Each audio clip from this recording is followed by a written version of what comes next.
So we start by replacing our usual liquid with strong brewed coffee. Don't worry, it won't taste like a bitter cup of morning brew. When coffee bakes with butter and brown sugar, it transforms into a rich caramel-like undertone. Because we're infusing with coffee, we need a strong dough base. I mix everything directly in the stand mixer until combined, and then I'll let it rest for 30 minutes. After this, we'll add the butter and we'll knead it until it's nice and elastic. We don't need any manual stretch and folds for this. The mixer does all the hard work for us. It's been 30 minutes. Let's add our butter. We let it long ferment for about 30%. That is basically our sweet spot. So let's start rolling out the dough. So it's a lovely silky dough. You shouldn't have any problems rolling it into a log without adding any flour.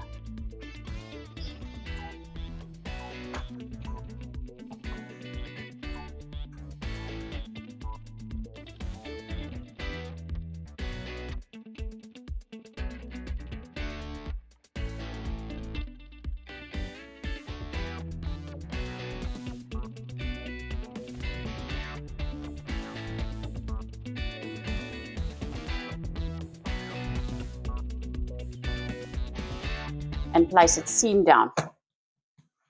Now here's my favorite hack.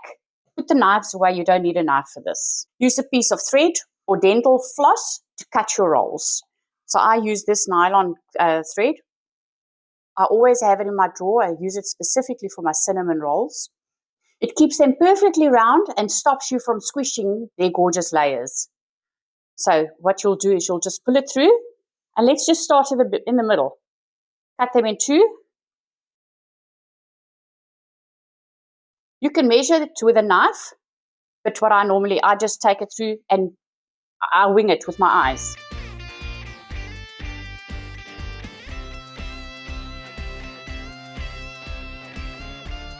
So I'll be baking these in my cast iron pan today, and I've just layered it with a piece of parchment paper.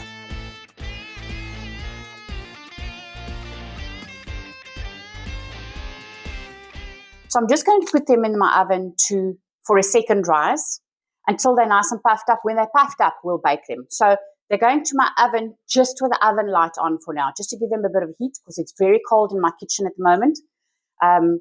If I don't do that, we can leave them until tomorrow morning and then bake tomorrow morning. Our oven is ready at 180 degrees. Let's bake these for 30 minutes. While they bake, we're making a serious upgrade to the standard glaze. It's a classic cream cheese frosting, buttered, tangy, and sweet. But we're folding in these fine coffee granules.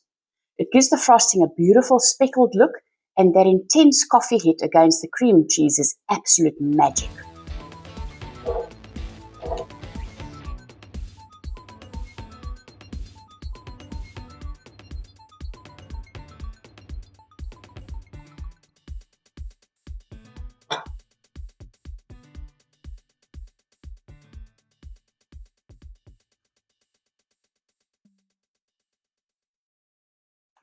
These cinnamon rolls are soft and gooey, and the coffee infusion makes them taste like they came from a high-end coffee shop. Now I have to know, would you have these as breakfast or dessert? Let me know in the comments. The recipe is in the description, and I'll see you in the next video. Bye.